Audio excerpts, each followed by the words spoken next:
Hi, welcome back to my YouTube channel. Last time I've built the German Plattformwagen, and today we start working on a diorama for that model. The first big element of that diorama is the MiniArt Railroad Water Crane. For my last piece I've built the MiniArt Railroad sign, which was one of the hardest models I've ever built, so I wasn't sure how this build will turn out. I started with some basic assembly. Most of the tube parts needed to be built from two halves, so I did this first. I like to use a little more glue when building round parts. That ensures that some plastic will squeeze out of the seam and there will be no spots that need any filling. After that, I let those pieces dry overnight so the plastic will be completely hard again and can be scraped and sanded. On things like tank barrels, I spent a lot of time sanding to get them round. This wasn't a big concern with this model since I already knew that there will be some steel texture. After that, I followed the manual and glued the main parts together. This part of the build was rather quick and no big deal. There were minimal mold lines and no flash. While building the railroad sign for my last diorama, I sometimes felt like an archaeologist while cleaning up parts, since there was so much excess plastic that needed to be removed. For plastic parts I use my trusty thin Tamiya glue. If I need a little more glue I use a normal paintbrush to apply it instead of the original Tamiya brush, since those hold very little glue. Then it was time for steel texture on the main parts. I mixed some Tamiya basic type putty with a lot of Tamiya thin glue to get a thin mixture. Then I used a cheap paintbrush to stipple the mixture onto the parts. I don't like covering all pieces with this mixture, so I get a little variety from different surface textures. The putty also helps to smooth out the seam line on those round parts. There are two signal lights on this water crane. Clear parts tend to be brittle, so be careful to not cut too close to your part, or you might get some ugly marks where you cut them off. Sanding is the way to go here. Two sides of each lamp need to be red. I put some tape on one side of each piece and sprayed a couple of thin coats Tamiya clear red. When the paint was dry I glued the halves together using AK Interactive Crystal Magic Glue. Then the scratch building fun began. I don't like cleaning thin round plastic pieces, so I usually replace them with copper or steel wire. I cut off the original piece and used it as a template to make a replacement from copper wire using my RP Tools handle bending tool. Then I drilled a couple of holes where the wires need to be attached. I started with my smallest drill bit and then carefully drilled out the hole to the right size. Drilling those holes looks harder than it really is. For me this is way faster than trying to carefully clean those pieces, and it also looks a lot nicer. I also replaced a few plastic bolts on the boom with steel wire before I even got the chance to break the plastic ones. For gluing metal to plastic, I used my trusty black VMS super glue as always. Then back to Tamiya glue and plastic parts. The build was pretty straightforward and the manual was a lot better than the one of the railroad sign. Some of the joints are supposed to be movable after assembly. If you want those to move, you need to use the smallest amount of glue possible, or you will get an assembly that will hold its shape forever. I didn't really care about the moving parts. I already knew in which orientation this water crane will be placed, so I glued them together with a normal amount of glue. Then it was time for more scratch building. I put the signal lamps in place and started working on some steel rods that support the boom of the crane. Again, small thin pieces that tend to break, so I replaced those as well, in this case with steel wire. There's a turnbuckle in the middle of the longer part. My original idea was to drill some holes and stick that steel wire into the plastic part. But then I decided that it would come in handy to have a part like that for future projects, so I designed one in Fusion 360 and 3D printed it. Since I already spent some time setting my printer up, I also 3D printed the eyelets that will sit on the ends of the steel wire. Fortunately, I did a good job measuring the wire so everything fit together like I imagined. Then there was this plastic piece with 3 legs that were too short. I double checked if I made a mistake, but it turned out that I did everything right. Since I already had my copper wire in reach, I cut the plastic legs off, drilled some holes, measured carefully, bent some copper wire, and glued it in place with black super glue. And again, this just wasn't the easiest and fastest solution for me, but in my opinion it also looks a lot better than the plastic part. When all parts that need to be attached to the small bolt in the middle of the boom were in place, I used my black super glue to create a small ball on top of that point, since I thought it would look cool. This is also the technique I use to recreate bolts on the end of antennas or levers that I scratch built for other models. MiniArt provides a piece of thread for the adjustment mechanism of the water crane. And again I replaced the kit part. I used a 0.4mm copper cable for that. I also replaced the original pulley wheel with a 3D printed one, so I could use a small 0.6mm chain instead of the thread. This makes the model look a lot more realistic. The copper cable and steel chain are also a lot easier to paint than the thread provided by MiniArt. Then I glued the last few details in place and the assembly was done. I would like to take a moment to thank you guys for the huge amount of feedback and support I got for my first video. I was a little bit overwhelmed to see how many clicks, likes and subs that video got. It would mean the world to me if you could continue that support. In return, I will do my very best to keep the videos coming, and I already have some really cool projects planned for the future. Let's start to put some paint on this model. As always, I started with a couple of coats of Mr. Surfacer 1500 in black. I thinned it pretty heavy with Mr. Leveling Thinner to get a nice and even surface. Before I started painting, I also washed my model with warm water and soap to remove any residue left after building the model. I find this especially important on metal parts to make sure the paint will stick well to those materials. After washing them, I let them dry overnight in a plastic container to keep them dust-free. I really love the look of a primed model. It just looks so smooth and uniform. On the other hand, it's a little sad that the work you put into scratch building gets hidden under a layer of paint. The signal lights needed some masking. I put on some Tamiya tape and pressed down the edges using a toothpick. Then I could make a clean cut in the edges using my scalpel and pull the excess tape off. For the base coat I used Tamiya German Grey thinned with Mr. Leveling Thinner. I also like to put in some clear Tamiya varnish to keep the paint saturated. Otherwise you might get surprised by the paint looking different after you put on some varnish later. I covered the whole surface of the model with a couple of thin layers and then started to spray mainly from the top, to keep some of the black primer as a darker shadow color in the lower surfaces. For the railroad sign I've built in the past I went for a blue-grey color, but for this model I went for a green-grey.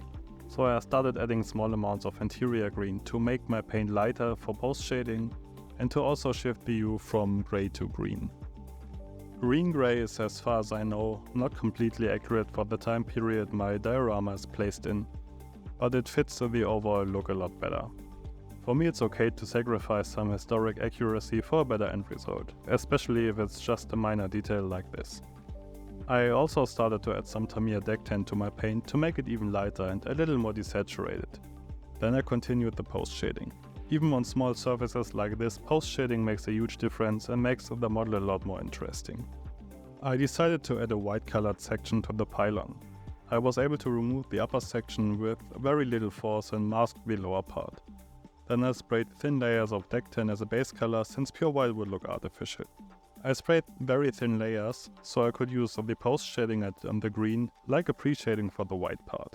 After that I also added pure white to the deck tint and also post-shaded the white section. Painting white is sometimes quite a challenge, but here it went pretty well. I also love peeling off masking tape, it's so satisfying. Pinwash time. I used AK Interactive Dark Streaking Rime for that. As the name suggests, it's quite dark and also a little greenish, which makes it a perfect fit for this paint job. In my experience, there's no need to buy products that are labeled as a pinwash. Most enamel effects are thin enough to work pretty well for this task, or you could make your own pinwash from oil paint and thinner. Speaking of thinner, I used AK Odorless Thinner to blend my pinwash over the surface. I like to use a brush for that instead of Q-tips. If I need to remove some of the paint, I just wick my brush off on a piece of kitchen paper. Pinwashes are so much fun. I love to see the paint flowing around the details. While I filmed this part I accidentally set my camera to slow motion, so I now have a few hours of slow-mo pinwash footage. I might add some music to that footage and watch this to relax before I go to sleep. It also really helps to make details pop, even if you don't add any highlights afterwards. This is one of the techniques that I would recommend to every modeler, even beginners. It's not too hard to do, the materials are fairly inexpensive, and it even works great on models that were brush painted. There's also a myth that I like to address, that enamel paints, oil paints and thinners might ruin your brush. This isn't really true. Most brushes can be used with paints like that without any issue. Artists do that all the time. if you use paints like this when you clean your brushes carefully after use, they will be fine. And if you don't take care of your brushes, even acrylic paints will ruin them pretty fast. Speaking of acrylic paints, I used AK Interactive 3rd generation acrylics to paint some highlights. For the green I used grey-green, and for the white highlights I used my off-white paint. When I use acrylics for brush painting, I use a wet palette made by Red Grass. And again, I thin my paints pretty heavy to a glaze consistency, so they flow nicely and I can control the intensity of the highlights a little better.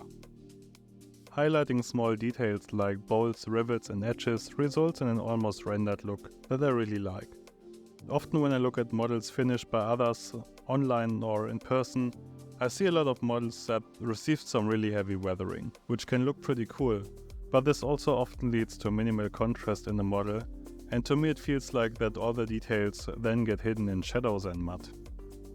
This is again one of those points where I like to sacrifice some realism for a cooler looking model. But I can also understand when someone is more into the ultra realistic look. I also do quite a lot of traditional art like painting and drawing, so I like to treat my models like art projects. Judging by the huge amount of positive feedback I got from you guys in the last video, I seem to be on the right track with that. On to some chipping effects. Here I wasn't sure how far I should go. This obviously isn't a vehicle that will go over rough terrain or anything like that. Since it's next to a railroad, there also isn't much dirt flying around that could damage the paint, so I just added a few tiny chips to make it look a little more interesting. On moving parts like the pulley wheel and the nozzle, I did a little more chipping. The pulley wheel would suffer from the chain running over it, and the nozzle might hit some trains now and then. I used my AK 3rd generation chocolate color for this task. It hits the right spot between bare and rusty metal for me. As you can see, I mostly rely on a brush for chipping. It gives me a lot more control on those fine and detailed surfaces, so I don't ruin the highlights I painted earlier. On the base plate I went a lot heavier with some sponge chipping, since I imagined the paint would suffer a lot from people running over it or standing on it. Let's do some Rusteffects now. For this project I only used enamel effects, in this case AK Interactive Medium Rust Deposits. I applied it almost like a pinwash in areas where water could leak out of the crane. And again, I tried to keep the effect to a minimum, since those cranes were used often and kept in good shape. With enamel effects it's also pretty hard to go too heavy, since you can wipe them off almost completely if you work fast or in smaller sections. Then I used AK Odorless Thinner to blend the rust effects over the surface, so I only get some hints of rust instead of a completely rusted out crane. Working with the orange rust color on the green base paint was really fun, since they complement each other so well. Even small amounts of rust gave me some clearly visible detail without looking over the top. And since I was pretty happy with the result, I didn't see any need for darker rust effects. Let's now move on to the base plate. I already knew how the groundwork around the water crane will look like, so I was able to already integrate it into the nature. I placed some tiny grass tufts to show weeds and moss that grows out of the edges. The grass tufts were later painted with enamel effects as well, mainly some slimy grime light for the highlights. Then I scattered some earth onto the plate and used a brush to push it into the edges. I then shook the excess off before I added any glue, so I only had a small amount of dirt left. Unfortunately, I have to use a product called Common Earth by Groundcover Scenics, since I don't have access to real dirt from Nightshift's garden. I then used VMS Sand and Ballast Freeze to glue the dirt in place. It took some time to flow around everything, but after I came back a few minutes later, the glue was spread even over the surface. After that, I added a layer of dust to the model. I used AK Rain Marks effects for that, since I like the color more.